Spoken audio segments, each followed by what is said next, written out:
You ever notice how the phrase black on black crime is constantly thrown around in the news, in politics, even in casual conversation, but you never hear about anybody talk about white on white crime?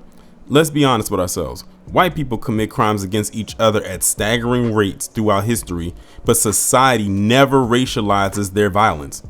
Why is that? Well, it's time to go on another one of my mini deep dives and see where this rabbit hole takes us.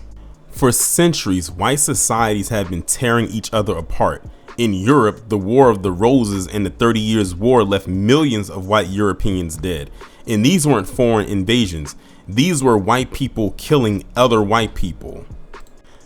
Fast forward to America. The Civil War killed over 600,000 white Americans.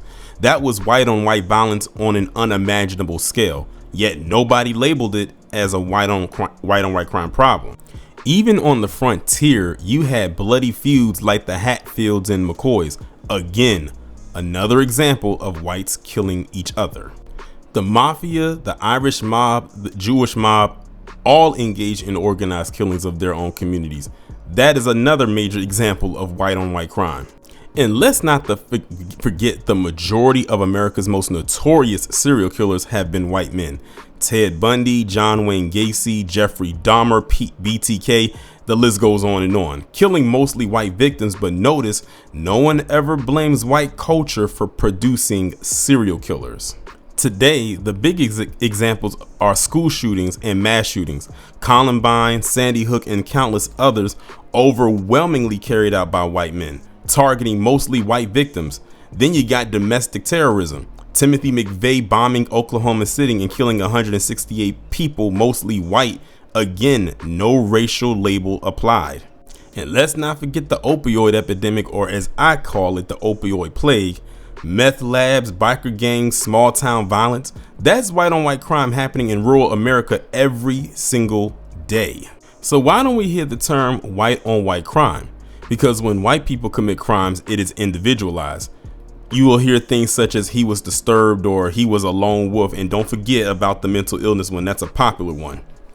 It's never tied to their race. But when black people commit crimes, the media and politicians frame it as proof of some cultural or racial pathology. This double standard serves a purpose. It protects whiteness from scrutiny while weaponizing crime statistics against black communities. It's about narrative control and not truth.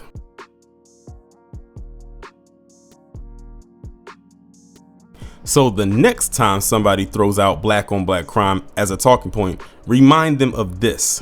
The most destructive wars, the bloodiest conflicts, the worst mass shootings, the biggest domestic terror attacks in history have been white on white crime.